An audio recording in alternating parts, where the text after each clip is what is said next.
Washington football. Woo. Washington football. Woo.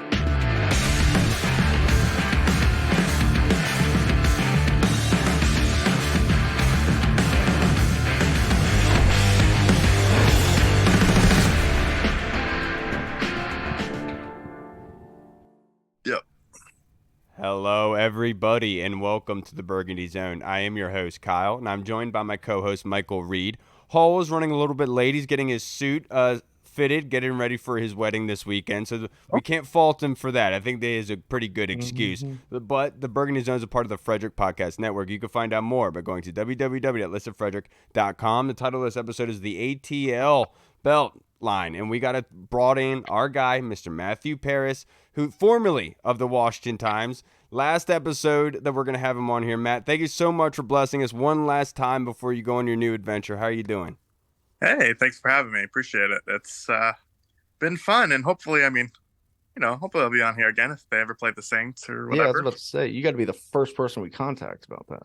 Yeah, sure. It's an easy in. Well, I hope you give us some good info. Yeah. Hope. Yeah. But Matthew, my first question to you, this team is unraveling. They're not unraveling. I don't want to say it that way. But basically, there's a lot going on, a lot of emotions involved. A lot of people are saying a lot of stuff. How does this team get back on track? Does it seem like things could get unraveled here? Do you think they have a good pulse in the locker room? Yeah, I would say it's a mix of both. I mean, tensions are certainly high right now, at least in like press conferences with Rivera, Jack Del Rio. I watched today.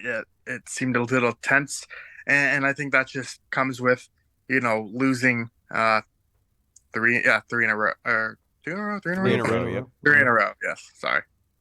Even it's week 5 or week 6, and I'm already losing track. And so, there is a tension, but players are pretty relaxed. Terry McLaurin was telling a few of us the other day that he went to King's Dominion during the mini bye week. And got away and rode some roller coasters. So we went from one roller coaster to another, which, props to him, I guess. But it is guys are handling it different ways. And really now it's about whether they can actually get back and focus. They hung up this sign in the locker room, or as you go into the locker room, that says, do your job. A lot of people, I saw a lot of people making fun of that yesterday on social media. But I mean, that's kind of where they're at. They're trying to use motivational tactics, have these simple reminders for these guys to buckle down and start playing a lot better. Yeah, and I get it too. I mean, look, I got had to get talked down off the ledge last week, and now that the dust has settled a little bit, I'm feeling a little bit better. But what are some positives that you've seen, especially from this defense? Jack Del Rio, he's been getting. He's been getting the brunt of it. So what are some positives that Commanders fans can take away from the last 3 games? You got to look at the offense. Sam Howell, his progression. I mean, the sacks are still way too high. If Sam Howell doesn't get a second year in this offense, or at least, this offense, next regime, whatever, I think it will be because of the sack total. But putting that aside to the second, I think his development throughout the season, the accuracy is the most surprising thing to me. Understanding that Eric Bieniemy's system, that West Coast style offense, naturally has its advantages for quarterbacks and completions percentage, but you still got to be accurate with the football. You look at last year's game, his finale, it wasn't the best accuracy percentage. I think it was in the low 60s, maybe even high 50s. It wasn't great from that standpoint, but it's shown huge improvement there. His poise, all those intangibles we've talked about, I think, he has the makeup of a starting, like a legitimate starting quarterback, and it's whether he can build on those things. And I think even in these losses, he started to build on that. Right. It's so funny. You kind of want your starting quarterback to be a bit of a sociopath. You don't want them showing much emotion. Sometimes, I mean, granted, there's Tom Brady, and that's different. But like some of these guys, like Sam Howell, it seems like he's just very even all the time. It's almost like somebody should check this man for mental disorder. It's a good thing. It's not a bad thing. But. Right. No, and yeah, he has said that, he grew up around his dad, who was kind of a taskmaster coach, kind of helped him be prepared. So he's been really training for this kind of all his life, and it's paying dividends now. Yeah, and then Matt, let's fast forward to this weekend, going up against the 3-2 Atlanta Falcons The Atlanta right now offense are 13th in rushing yards. They're highest on offense in per rankings, per teamrankings.com. We had a couple injuries happen. Derek Forrest went on IR along with Jeremy Reeves. Looks like Percy Butler's going to be getting more snaps, and Quan Martin is getting activated. Kind of talk about the injury updates and what do you expect out of Quan Martin and Emmanuel Forbes this rookie class? Because the snap count, I think, is going to be a big area to talk about next week. Yeah, I think my biggest question for this game coming up is how do they deploy Emmanuel Forbes? We all saw that they benched him last week against Chicago. Rivera he didn't answer directly of whether Forbes would regain his spot or whether that would go to Danny Johnson.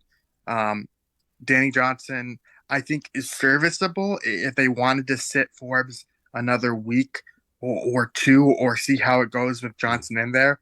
I would understand that. I don't think they want to give up on Forbes obviously being a first round pick, but I also don't think this is slightly different than when they benched William Jackson last year, right?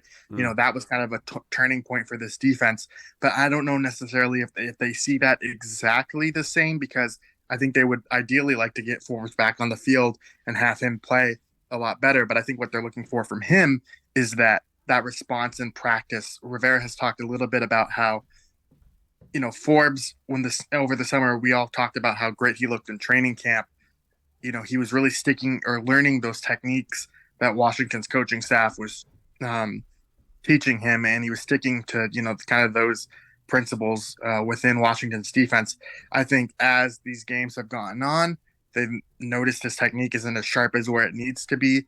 I think he's kind of reverted to maybe some of his college habits or just natural instincts. And so that's kind of, I think, the disconnect there with him.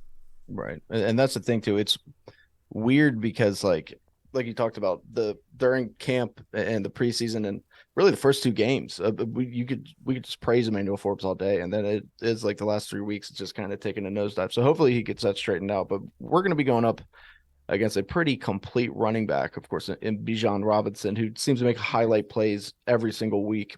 What does Washington have to do to stop him and limit the big plays? Yeah. How do they go about that? Do they put a spy on him? What? No. Yeah. So I think that, Washington went historically when they've faced these kind of run heavy teams, they've really gone with their Cinco package, that 5 defensive linemen front. So a guy like John Ridgeway might be in there a little bit more as an extra thing. Now, in those scenarios, they've really only had one linebacker an occasion. And who's that linebacker going to be? If it's Cody Barton, which, I know he's drawn a lot of fan ear and stuff. I mean, he's played 100% of the snaps so far this season. I don't think for whatever reason they trust or want Jamin Davis to have that heavy of a workload. So, I think it kind of starts with maybe running more of those packages. But look, they've got to be disciplined. They've got to set a tone up front. I saw Jay Gruden kind of talking about how Washington's defensive line hasn't really. I personally think they've played well, but Jay is right in the sense that they haven't been that physically dominant presence that you would expect from 4 first-rounders. And I think to shut down that running game, they kind of have to be. And speaking of the running game, it's funny. I think it's ironic. Last offseason, everyone was flipping out about Ron Rivera's 2-to-1 ratio, run the pass comment. And now this week we're complaining about Eric Bieniemy throwing the ball 55 times straight in the game. That being said, in the press conference with Eric Bieniemy, are you confident that this football team will be able to fix the issues on defense and the offense can continue their success? Yeah, I mean, I'm not confident, no, to be honest. But I do think they are capable of playing better. I mean, this is year 4 of this where they've started slow, they turn it around. I think the question for me is this going to be like 20 and 22, where by the end of the year, Washington had a top 10 defense? Or is it 21 where, if you remember, they had that 4-game winning streak, the defense was playing a top 10 like in that span, but then they cratered at the end of the year. They had COVID and they kind of just fell off the wagon. But I do think there's variables of how much they can improve. Can they improve to a top 10 defense? I don't know, but I do think they can get better. Yeah. And so keeping it kind of with the offense, what do you make of the low usage of Terry McLaurin, Jahan Dotson? I mean, even Brian Robinson, obviously, after last week. Yeah, I mean, we'll start with Brian Robinson first because I think that's the easiest answer. Is When having you're, yeah, falling behind, you're going to abandon the run. I mean, I saw people freaking out about the 55 straight passes. I do think that's a kind of an obscene amount, especially when the game was already lost. Charles Leno had those comments after the game of, maybe you've got to protect your quarterback in that situation. But, I do think there are opportunities to run more early in the game if they can really kind of establish him. I think that'll help. McLaurin and Dotson are a little bit more complicated. You know, this is kind of a half-ass theory, but one I kind of toying around with. If I was staying on the beat, I might kind of actually want to write about it, but unfortunately I'm not. So, but if you think back to Kansas City, that was an offense that it featured Travis Kelce a lot. They lost Tyreek Hill, and so you're seeing that volume for Logan Thomas. He's had a pretty high workload. I wonder if it skews naturally there, and Bieniemy necessarily isn't used to incorporating these high level receivers. I'm not saying that obviously he knows that it'd be great to get the football to Terry McLaurin and Jahan Dotson, but I just wonder if there's something about this offense that makes it harder for them to get the ball in certain situations rather than freeing up space for Logan Thomas and those sorts of things. I understand what you mean by that, Paris, because if the defense is playing that soft cover 2, cover 3 zone, they're forcing everything short. Logan Thomas gets a bunch of the targets there. What your point is saying is I'm not sure if the offense is geared towards those receptions going to Jahan and Terry rather than Logan. Right, and you look at the Philly game, I feel like they actually did a really nice job of getting those guys involved early, particularly Terry McLaurin. Yeah. They were running him a lot of slants and getting him into space, and that's kind of something we heard in the offseason is, man, this offense is great for space. It'll really allow these guys to get yak situations. Well, the season's began, and 5 weeks into it, there's not a lot of those type of plays. I mean, they are successful when they work. I just wonder if they'll go a little bit more to them as the season progresses. I'm with you. Now, Paris, to wrap this up, we only have a couple more questions as usual. But speaking of the tight ends, the Falcons, one of their weaknesses, you could say, is the middle of the field. Do you expect for Logan Thomas, Cole Turner to have a big game this weekend?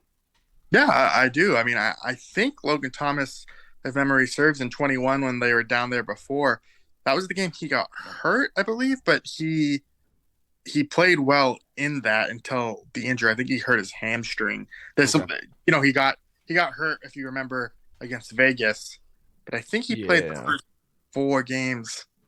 I think you're right about that.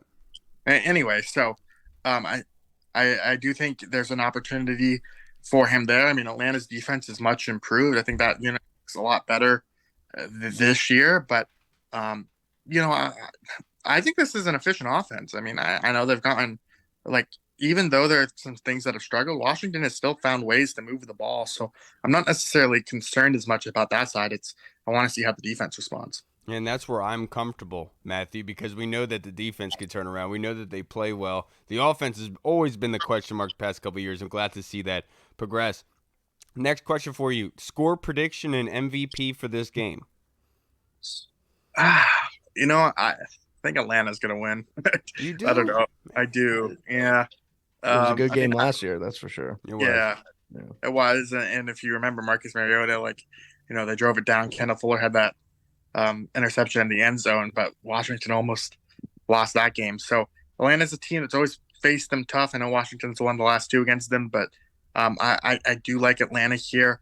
I'll go 21-17.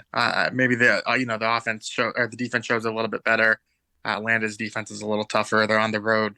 Atlanta's favored. So, maybe the turnaround starts here, but I'll kind of have to see. I'm with you. And honestly, Paris, it's been a pleasure because you've always given us your time, short notice. You have come on here and been able to talk with us. It was You're wearing a pleasure. The sickest shirt ever, too. Yeah, no, I was going to say that, and you waited to wear the best shirt in your closet today, finally on your last day wearing the NBA Jam shirt. I mean, it's absolutely fantastic. Paris, really am happy for you, sir. I hope you enjoy your time down in the South, obviously with New Orleans, everyone who goes there generally loves the place. And so I'm sure you'll have a great time. You'll fit right in. And it's been a pleasure, sir, to be able to meet with you and being able to go through all these times with you. I can say that you probably are battle tested at this point. There's nothing that can stop you down in New Orleans. Yeah, I appreciate it. It was definitely an experience here. And it was nice meeting you guys in the summer at training camp, or at least I met you, Kyle. So I know.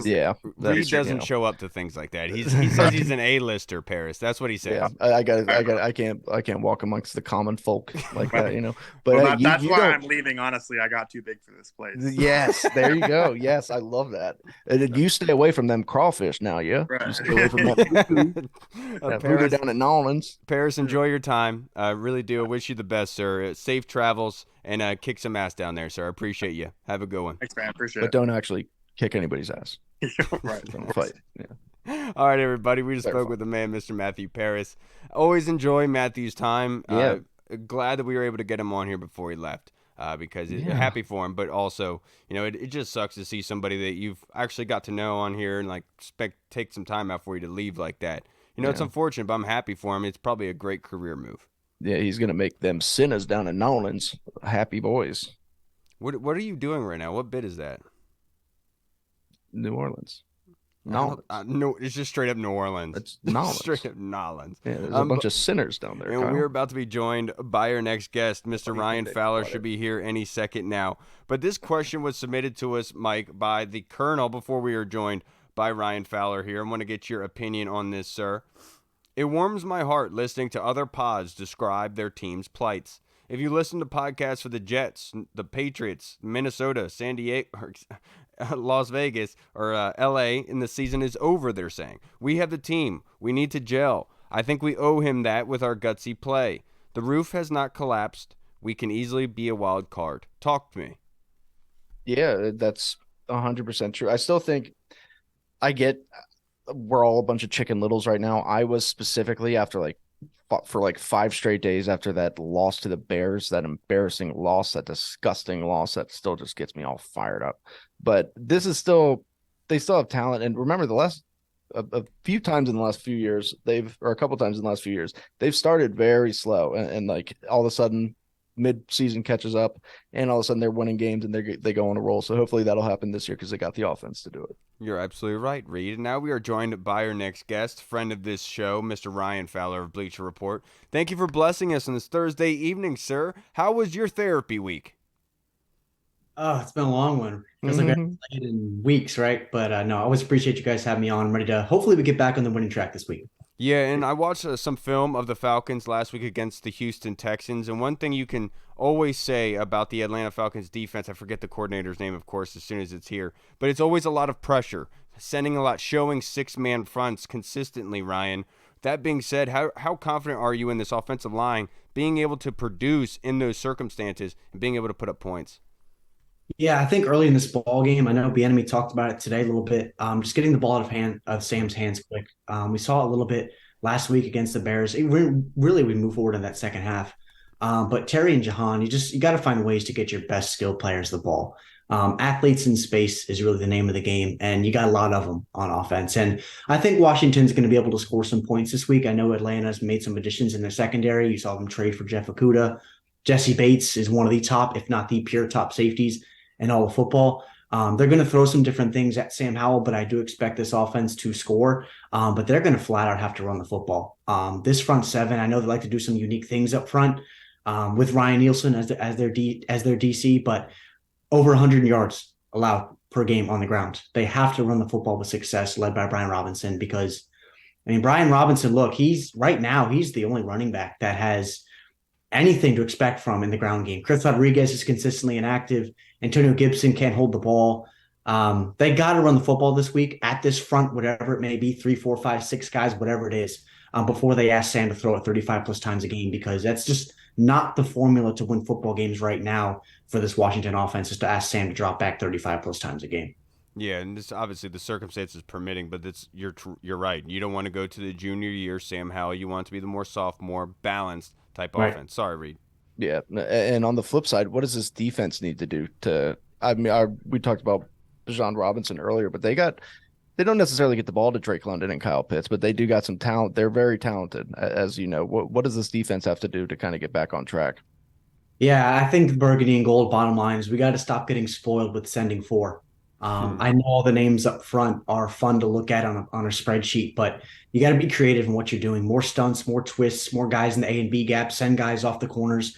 I like that Washington has played a little bit more man this year. Specifically, they drafted that way to do so, but make life harder up front for teams to counter you. I mean, we've seen some pressure at times this year. Justin Fields in the Chicago game. It doesn't matter who's under center. You face pressure, you're going to force quarterbacks into turnover-worthy plays.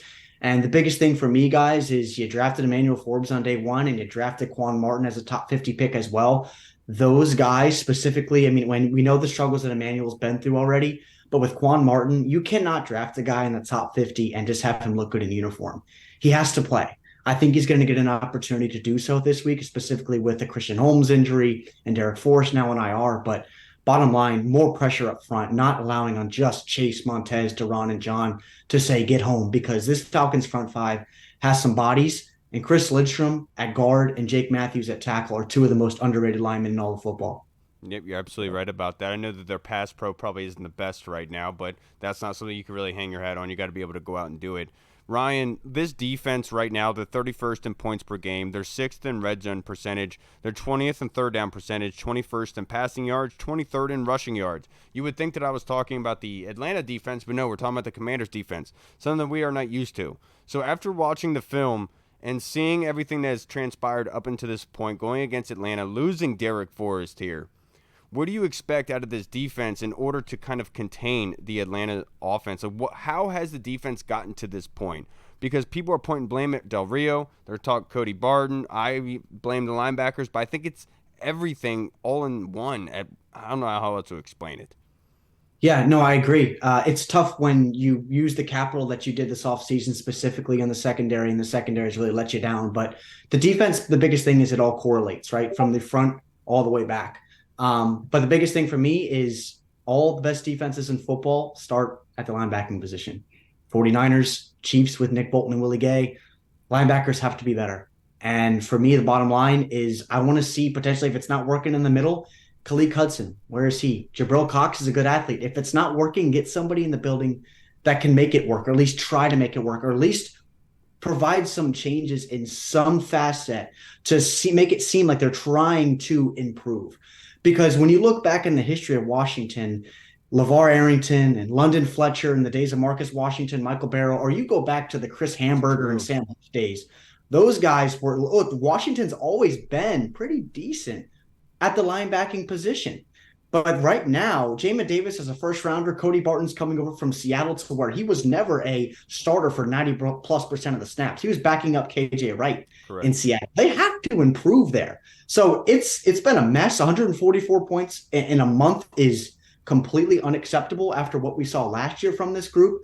But you're facing better offenses. And every team from last year to this year usually tries to improve as much as they can. But 40 in prime time at home, when people want to come out and see the team and hopefully get back on track, this defense goes down to Atlanta, to where, by the way, there's only 3 undefeated home teams in football right now. It's the undefeated Niners, it's Patrick Mahomes and the Chiefs, and it's the Atlanta Falcons at Mercedes-Benz Stadium. It's going to be hard to go down there and get a win. If they go down there this week and not play well, there's going to be some questions asked of this staff moving forward, because you cannot go to 2-4 with the Giants and the Eagles coming up. And I don't care what we say about the Giants, but look, divisional games are always tough. Divisional games are always tough. Yeah, and you brought up Patrick Mahomes and the Chiefs.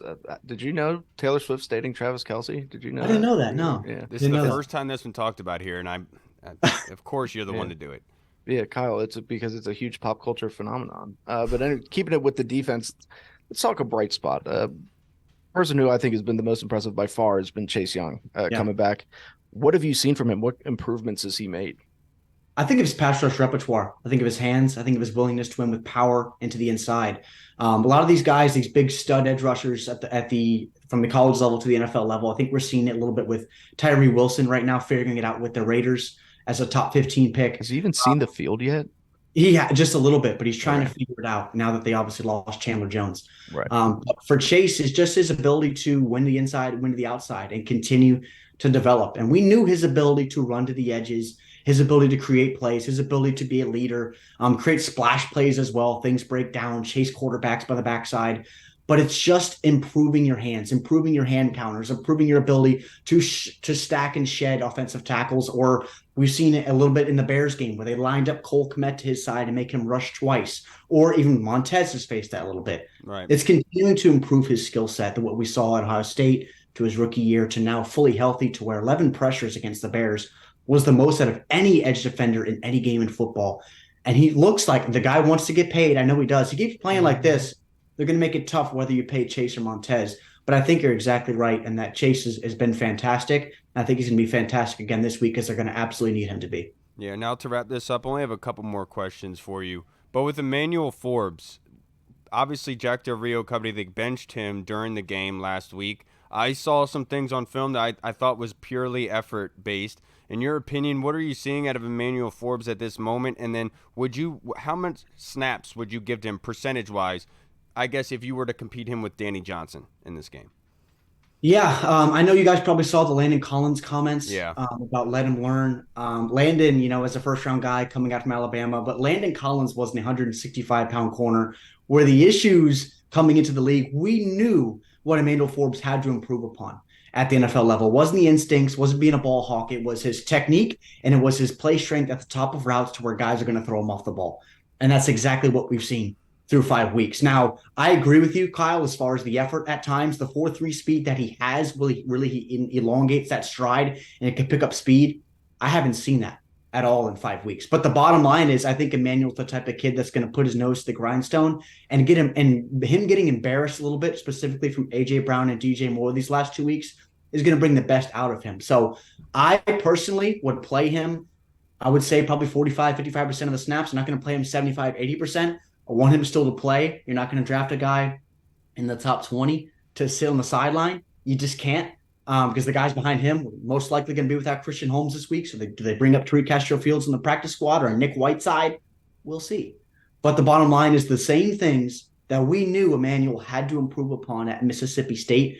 He has not looked like he's improved upon at all at the NFL level. And that is a massive issue specifically for me, because when I parallel him with current players in the NFL that are big ball hawks but can't cover. I know he got paid in Dallas, and I know he's out this year, but Trayvon Diggs was that a couple of years ago where he had the picks and everybody gets the attention. But if he's not getting PBUs and he's not picking off the football, he's a turnstile, and you can't play him, and he can't shut down potentially a third of the side of the field is what you drafted him to be.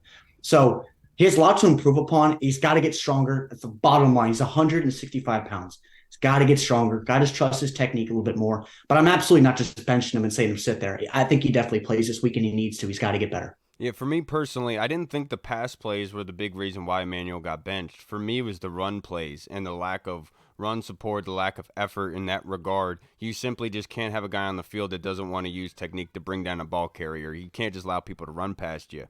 But my next question for you, This game, because I was a big fan of Desmond Ridder heading into that draft. I kind of have a good feel for him. And then Bijan Robinson, watching film on him, the guy is obviously a firework just waiting to be lit.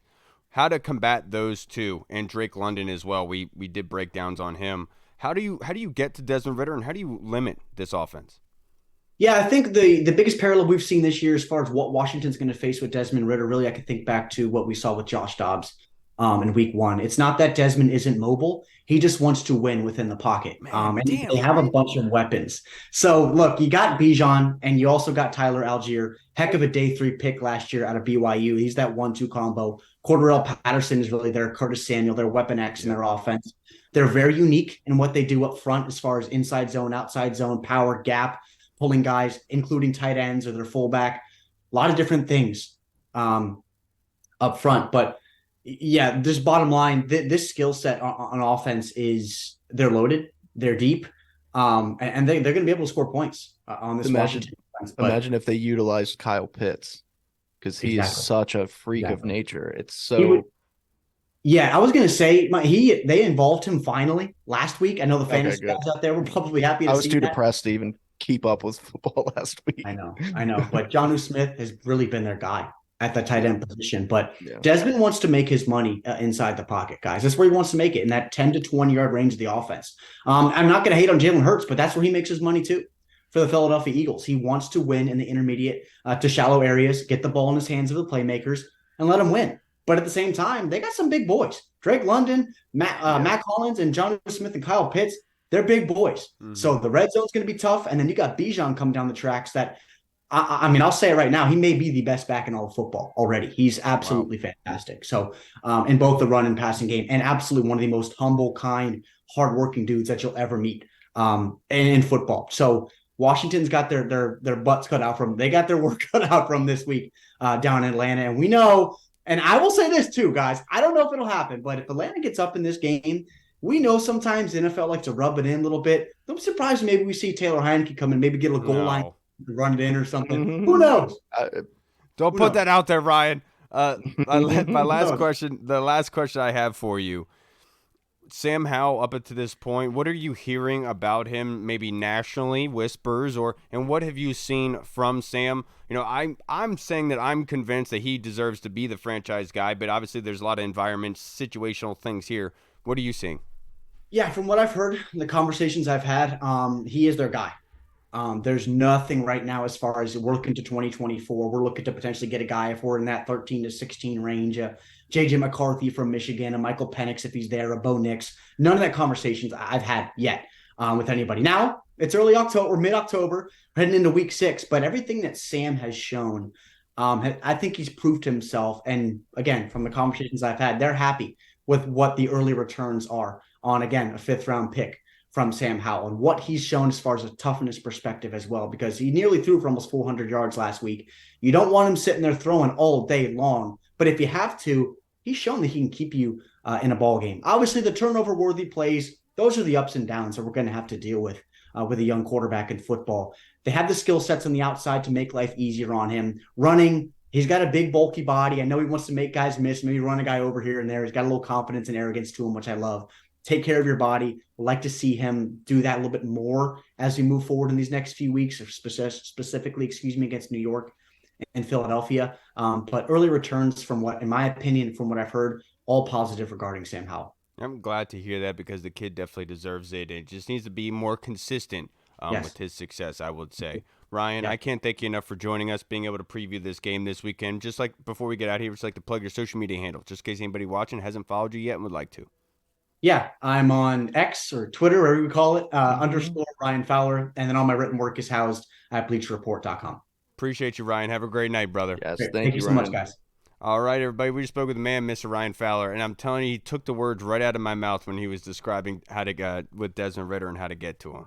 My goodness, that was spot on. But if you want to finish the Colonel's question, and I can read it back just so you can remember it, but it warms his heart to see other teams complaining about their football teams, other fans complaining about their teams. And so talk to him. What are you thinking? I'm right there with you, Colonel. I'm getting off on other teams' misery as well. It lets me know that I'm not alone. But the team, they're still a talented team. They've yet to reach their full potential. So you know that the offense is going to be fine. We finally have an offense, and the defense, I mean, in years past, it's taken them a little bit to get going, but you can tell that they got some things to build on. And as long as they can get those down, which they typically have under Jack Del Rio, as much as people want to hate on them, by about midseason, they can get the wheels rolling a little bit and go back to that dominant defense. Remember last year, we were having this exact same conversation. All of a sudden they ended up finishing 3rd in the entire NFL in all sorts of categories, especially total defense. Top 10. So that's kind of where we're at with this team. And if you put an offense behind that, if the defense gets rolling like that, because they're more talented than they have been in years, if you put an offense, a capable offense, not last year with Carson Wentz and Taylor Heineke, who couldn't push the ball down the field, but an actual quarterback who can get rid of it, this team's going to be scary. Look, I'll tell you what, Colonel. I'll tell you what. I was arguing with people on X today. I was even arguing with my good buddy, I love him, Andy Burrows. One thing I will say, in years past, at this time, the defense would take a step back, right? But the offense was always going to be bottom 20. We knew that was going to be the case, right? This defense now, they've taken a big step back. But I am confident that they'll be able to respond, to be able to recover like they have before. That's comfortable to them. They know what to do. They know the kind of fixing that they have to do. you don't need it with the offense. So yeah, I'm right there with you, Colonel, because the offense is what I am most concerned about at this moment. I trust the defense completely and being able to rebound and fix the mental mistakes, something that early on in seasons has always hampered us. And yes, is it catastrophic at the moment? Absolutely. You lost to an 0-4 football team and you gave up 40 points to them without your offense turning over the football. That's not a good case for going forward, but that being said, it's good to get your ass kicked a little bit on a short week like that. And obviously the Bears on a short week as well. But look, they know this is going to be a huge situation for them because they have to be able to decide, how is this season going to go? Are you going to surrender or are you going to fight? And this is the big game this weekend to really turn the tide of the entire season, in my personal opinion. All right, and then next question from the Colonel. Reed, when I asked you guys last episode what kind of catalyst the team needed to right the ship, I didn't expect Riverboat Ron to come up with a solution so quickly. Please comment on his brilliant idea of putting up a sign in the locker room stating, "Do your job," in bold, all caps, to get the players' attention. Your take on this, we talked about before we started recording, I think is spot on. I don't even remember exactly what I said before, but I will say people were getting up in arms over that, and people were saying, like, how about Ron starts taking responsibility? Like, this is a standard football move. This is like, you see this in locker rooms all the time. You see a sign on the door that says something, "Do your job." Ron's not saying putting the blame on the players. Ron's saying, worry about yourself. Don't try to do too much. You win games because we have cohesiveness when every single man does their job. Just do your job. Stay in your lane. Do what you're supposed to do. And people are up in arms about that. And I don't get that. I think it's just honestly a classic football move. And honestly, I like it from Ron. I think it's a good thing. So, because if the team does that, we should be fine. Yeah, now, to be perfectly honest, after that game on Thursday, they all should be doing that. And I'm sure that that's what they were doing. And they were having meetings immediately after the game and having legit hard discussions on how to fix this sort of thing. They are doing their job. They're going in and trying to fix it. They're not only blaming the players. Ron has said that in his pressers. We are talking about what we're doing and seeing if what we're doing is wrong. And they are trying to fix the issues. I don't think you have to tell them, the coaching staff, that things need to get turned around. I don't think that at all. I think they know their ass is near the fire. This isn't really a time to lay down. I think it's funny how everyone's kind of attitude towards this, as if like Ron, like, you really think Ron is trying to blame the players? Like, do you, out of everything you've heard about Ron and his relationships with players, do you really think that he would throw them under the bus? No. And that's why every single player that's ever, and look, I'm mad at Ron too. Don't take this as like, I'm like, we should have been better, obviously, on Thursday is what it is at this point. But like, to say something like that about Ron, like, that's just so, every single player that's ever played for Ron loved Ron Rivera. They all love Ron Rivera. When he came here, former Panthers players were talking out there, like, one thing we'll say about Ron is that dude gets players. He cares about players, and you didn't hear one bad thing about him. You still don't from former players that have played for him. So that's just an insane thing for people to assume. But that's social media for you when you're losing. Come on, I got to control the poppy fields in Afghanistan. Come on. Come on, man.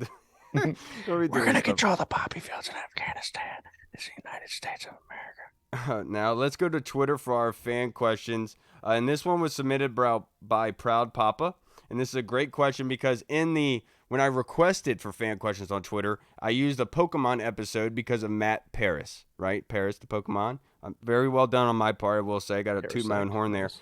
Proud Papa's question to us was, which Pokemon are you starting with? Squirtle, Bulbasaur, or Charmander? So it depends on what game we're playing. If we're playing Pokemon Go, I'm going to end up starting with Charmander because Charizard actually has relevance in some of these battle leagues. You know what I'm saying? So I'm more of a Charmander kind of guy. Let's go with more the Game Boy old school, what we actually grew up with, and not a 40-year-old weirdo walking around the woods with a cell phone. First of all, I'm not 40. You look 40. I'm not 40. Second of all, still Charmander, dude. Charizard, sick. Charizard gets it. I thought about this question before, and I was He's like, not even a dragon type Pokemon. It's weird. I was like, Reed's totally gonna be Squirtle. I can. Yeah, you thought so? Yeah, wasn't that your nickname in the hood? Yeah. You probably did hear that through the grapevine. Come here, bring little Squirt over here. Let's give him a little squirt. For me, honestly, dude, I'm not gonna lie to you. It was only between two choices for me. My first choice was always going to be Charmander, just because of Charizard, who he was. Like, you wanted Charizard, that's all over. But Squirtle would be my second choice, and I would definitely be able to go with Blastoise. That's my freaking dude. But I would I would never pick Bulbasaur. I would never pick Bulbasaur. It just Nobody does. Yeah, it did. Well, it just kind of freaks you out. It's like this is like a little reptile amphibian looking thing that has flowers growing out of its back, and I don't trust it. I don't like that. I think that's disgusting. It's hard to look at. Yeah, you're right. Now, this next question on Twitter, this is from Hercules, our boy. When the team keeps losing, we tend to hyper-focus on the other team's subjects, like the name/brand. Does anyone really believe that a new name is what will bring in the majority of fans and sales to the organization? No. No. Absolutely not. Yeah. Absolutely not, Hercules. Product on the field at this point. Yeah, and I'm glad I'm not seeing those tweets, to be perfectly honest with you, Herc. Because it probably would just anger me at this point, because I was thinking about this today. We got to put this in perspective. We're not arguing about off-the-field issues. We're not arguing about ownership letting go, being stuck in it. We're already past that, guys. We're only focusing on football right now, and as horrible as it is right now, that is a fresh breath of air. Well, we are. People at 1067 aren't. They're trying to make it something like, by people at 1067, I specifically mean the junkies. Everybody's just trying to make it seem like Josh Harris is just as bad as he needs to hurry up and sell it. It's been 5 games. Shut up, junkies. You're such drug addicts. Stop. You're too old for this. Retire. Get off the radio. No, stop. This next question from Scoot. Thank you, Hercules. EB. This question from Scoot is, will we see a different Commanders team from what we saw last week? I sure hope so. I think you will. I think that they have to respond. Look, we're embarrassed as fans. I was embarrassed to go to work the next day. You think they're not embarrassed? You think they don't know?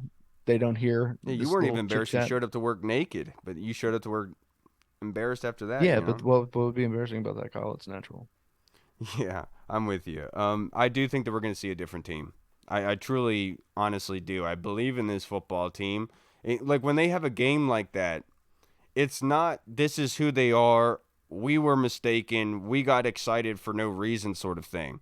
What this is a disaster that they let unravel. And it was in their control. They had the ability to change the tide. But falling asleep for the first half of football games has been evident in every single football games to the season. I guess we can make comments about the coaching staff getting them hyped up and everything. I get it. Wholeheartedly do.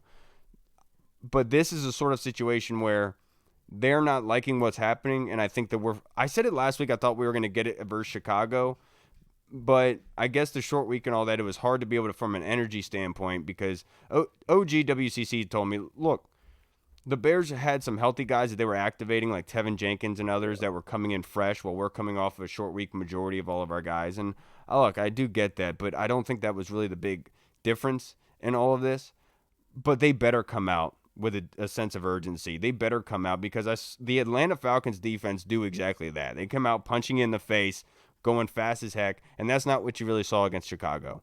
Not sure if it was due to the short week or whatever have you is happening off the field. But I do trust that we will see a different team this weekend. I'll show you that in my predictions. Yeah. And also, let's not forget, Chicago just the week before, like Justin Fields and them were on a tear for that half. So it's like they were bound to break eventually. And unfortunately, they called us slipping. They called us sleeping. And that happens sometimes. Any given Sunday, it happens. So the way that you're going to define this team is how they bounce back from something like that. And hopefully it's a good thing, or else I'm going to be honest with you. You guys aren't going to like it. You're not going to like what you see. Yeah, and like with this team, with the defense taking a step back, with like everything happening in that first half, we all want to blame that this is who they are. But let me tell you a story. When I was a kid, I was down at a family member's house, and they had like chickens and roosters and stuff. And they told me, don't mess with the rooster, he bites.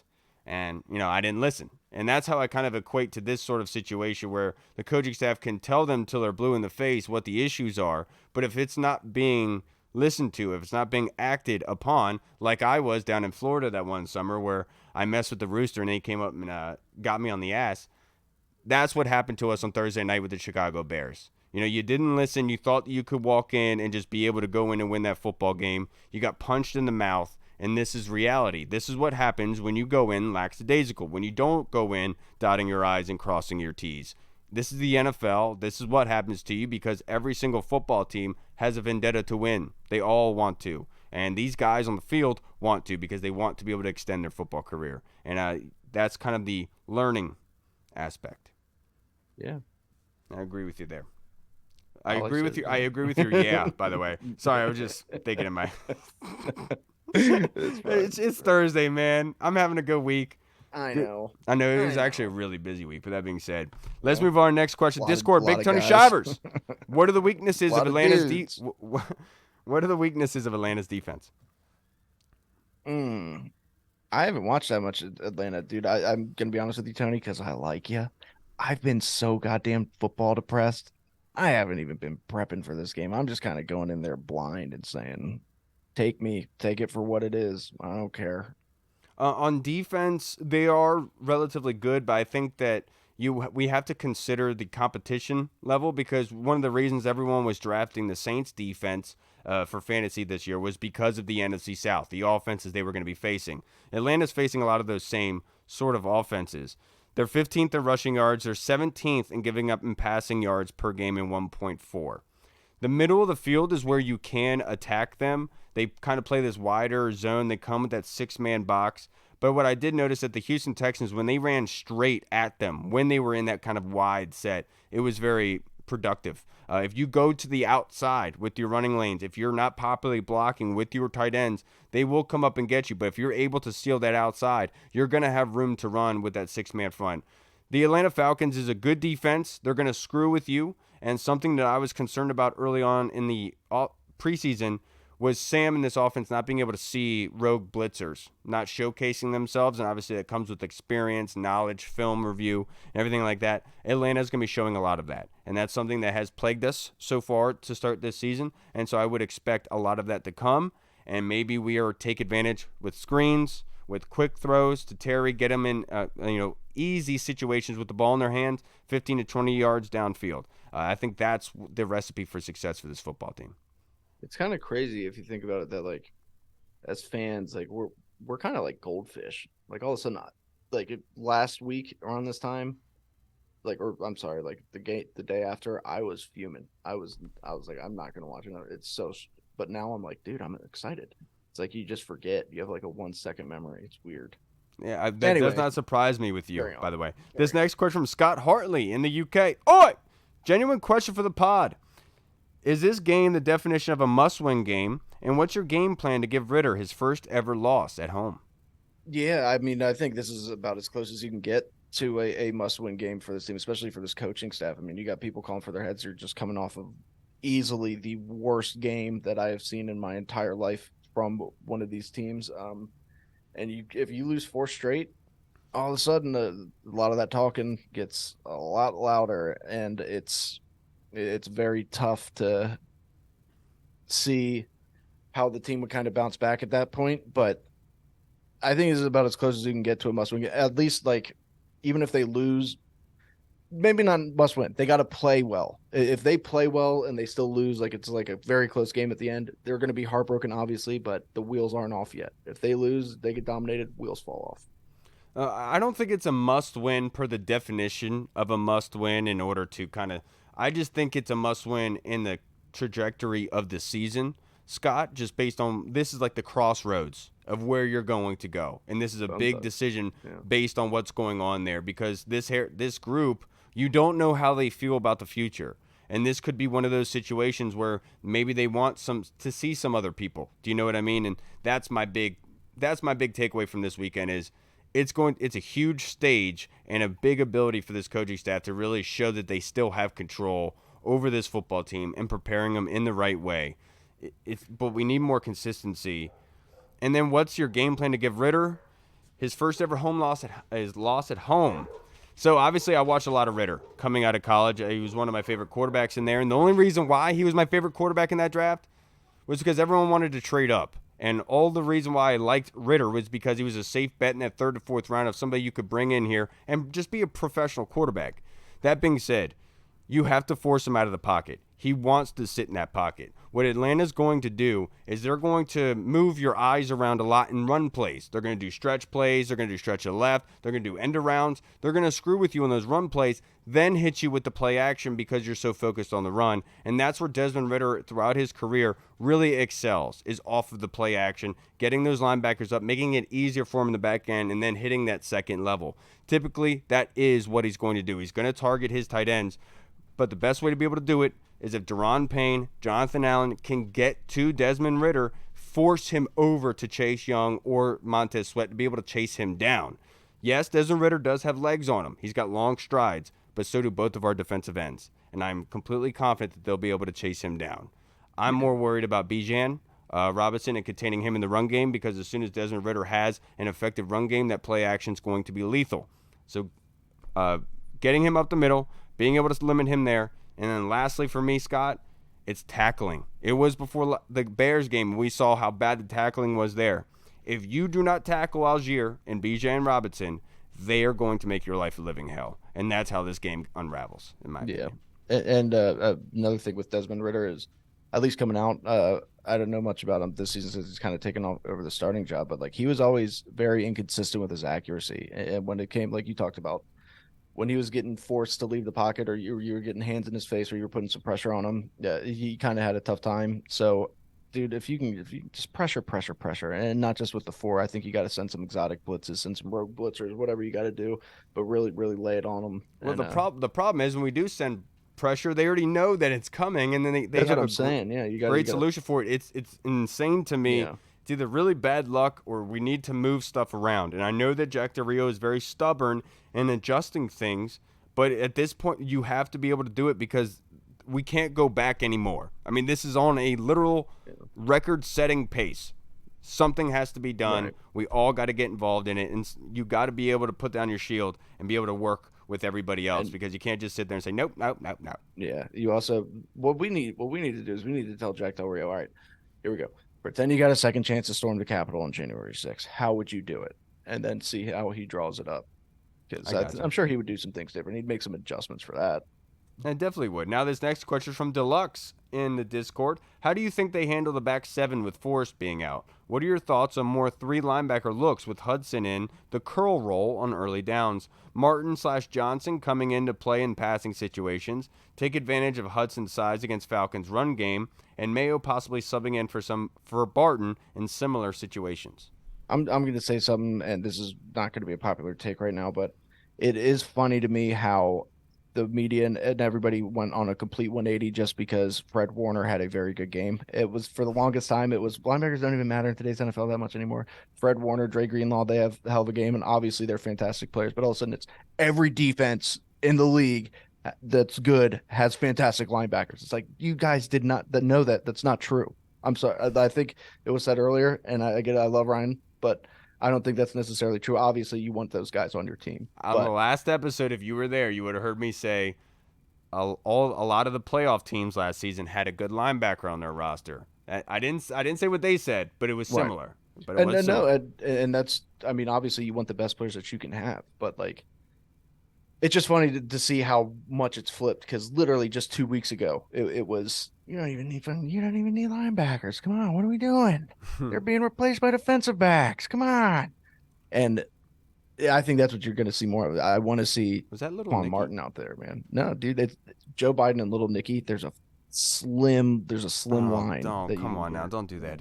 They're the same people, dude. For me, Deluxe, I think you're onto something with Khalil Hudson there. I think, especially with Atlanta, they like to use their fullbacks. They like to do heavy sets, not so much more of emptying you out like some other teams, like the Eagles like to enjoy doing, and other ones. You're going to see a lot more heavy sets. So the 3 linebacker sets makes a lot of sense because you don't have Derek Forrest, right? So you're losing bodies in that back end, and that's why for me, Deluxe, for people acting like Manuel Forbes is actually benched, I don't think he's actually benched. I think he's still going to be getting snaps and playing and contributing, especially given the circumstances in coverage in the back end. And so I would really like to see Emmanuel Forbes used in the slot, not maybe on Kyle Pitts, but other like Matt Collins or something like that, just used in those sort of situations. And then Cameron Curl, that's the big question to me, Arch. Because with Cam, do we want Cam being in free, or do we want Cam staying up in the line of scrimmage? And I would say going against Kyle Pitts and Bijan Robinson, I think him and Jamin Davis should be switching off on those two guys. And I think that's your best bet to be able to go with. Last thing I'll say, number 85 for the Falcons. He doesn't play every play, but when he is on the field, they're running the football.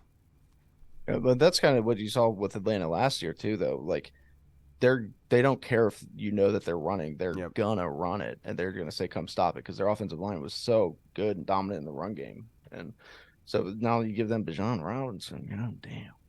Yeah. Now this question from Yam Sensei: with our performances so far, more so on defense and offense, what do you foresee the coaching staff doing to rectify the situation and try to improve the product on the field, if anything at all?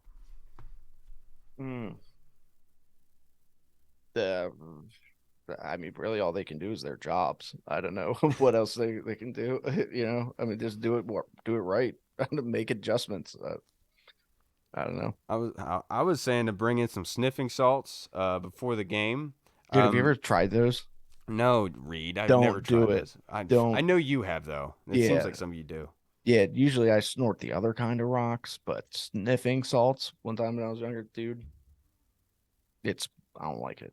Not for me. Because I'm fat lazy. To answer your question, Yam, the best thing that they can do is emphasize the tackling. A lot of the issues is tackling. The big plays that came up against Chicago's is because they're fighting for the football rather than tackling.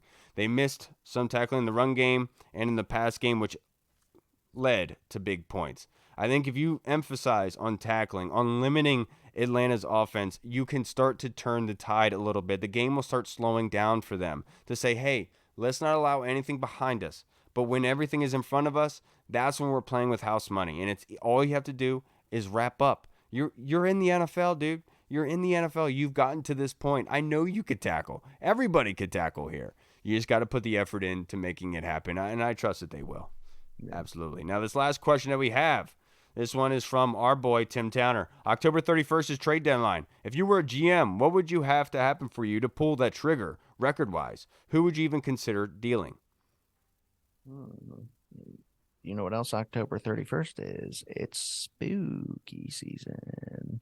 October 31st, I'm not worried about trades. I'm just worried about not being fooled by the goblins and ghouls and the wolfmans. What point would you have to start making trades record-wise? I think if they lose the next 2 or 3, I think that's when you start kind of moving things around. If the defense continues to regress, I think that's when you possibly have to make some moves, because you're not going to get anything substantial for Chase or Montez because they're in their contract years, right? A team isn't going to give you a lot of draft capital if that player is not going to retain or stay with them after this season. So it's going to be really tricky, but I would say if they lose another 6 straight, I would say that's probably when people will get moved and we get some draft capital, which is unfortunate to say because I don't want it to get blown up, man. I trust in this team. I've always said they only need offensive production. And, of course, when they finally get offensive production, that's when the defense kind of falls apart. And that makes me optimistic because this defense knows how to. They are of that caliber. They just have not played to that caliber up until this point. I don't believe it's who they are. I just think that they made a mistake, and they can fix it without a doubt. Yeah, it's kind of just like life, though, It is. Life's all about balance, man. I say it all the time, Reed. Nobody wants to listen to me, man. You can't have the good guys like me without having the bad guys like Kyle. Yin and yang. Last question we had was from on Twitter, Lavisas. I forget what he said. But what do you expect the record to be in the next 7 games? It's 12. It's 12 overall, Reed. They're going to win 7 straight, dude. They're going to win 7 straight? 7 straight. I'm not sure about 7 straight, but I'll say 6-1. Yeah, because you don't have faith in this team. That's a confident 6-1. Confident 6-1. And the only reason I say they do 1 is because of field goals or special teams. I remember it wasn't too long ago, everyone was complaining, saying that Cameron Cheeseman was going to cost them football games. Hasn't been Cheeseman yet. Still waiting on that. All right, everybody. Have a good weekend. If you're going down to the ATL, if you're going down the Beltline, enjoy it, everybody. It's a good stadium. You get some cheap hot dogs, some cheap drinks, and concessions. I'm happy for you guys. Please cheer loud for us. It got announced today the Commanders have sold out for the Philly game. I'm not sure exactly what that means, but it's exciting. I'm happy to hear it. I just don't want to see a lot of green on there on that Sunday. Reed, score prediction MVP. He's up, A-Town down, dog. The Charmanders, I'm going to say they're going to get 24. The Falcons are going to get 21 because we let them score 3 touchdowns because we feel bad for them. And somebody's got Bajan on their fantasy team and they want him to score, so they let him score. So 24-21. MVP is going to be Chase Young. He's going to have 3 sacks. 3 sacks. I love that. Love the optimism. I'm going to say 30-13. I think this football team finds their identity in how they end football games, how they conduct themselves during football games. And from here on out, it's going to be finding the consistency and being able to establish that. I said for a while, this offense was always the concern heading into the season. I'd be over concerned if the offense was doing what the defense is doing right now, because we took a lot of emphasis on that offense. Defensively, yes, you should not be doing that with how many first rounders that are on their roster. I totally get it. Everyone loves to pump that thing out. But I'm confident that they'll be able to turn it around. I think they've shown that up until this point. And I think that they do deserve some trust. Because I said, like I said on Twitter today, if I was on a job site and a quarter way in, my job turned on me and wanted me fired because a quarter way into a job site without, kind of thinking about the past stuff that I've done and the good work I've done the years past, that's not really a successful work environment, in my personal opinion. And so I think there's a little bit of trust here, guys. Just trust them, turn it around. Everyone has bad days, and they aren't always bad. If you didn't have bad days, you wouldn't have good days, right? And that's kind of how it goes. Yeah, if you didn't have sunshine, you couldn't appreciate the beautiful rain.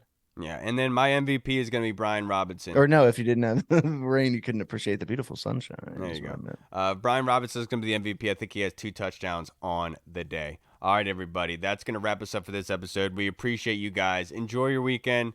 Drive safe. Have fun. Washington. I'm Kyle. I don't know who I am these days, dude. Yeah, I get it. All right, everybody. We'll see you on Monday. Washington football. Woo! Hey, what's up, everybody? It's Kyle. I just wanted to say thank you so much for watching. And if you liked what you saw, make sure you hit the subscribe button and the notification bell. That way you get notified when anything new is uploaded to the channel. Also, we just launched theburgundyzone.com. You can go there and find all of our latest news, articles, and the latest episodes that are uploaded. Again, we also have the Discord chat server, where all of our VIP folks are in, like Andy Burrows, Scott Hartley, Sergio Martin is in there as well. Don't miss out on the Discord chat server. Go and check that out. Until next time, everybody, Washington football. Woo!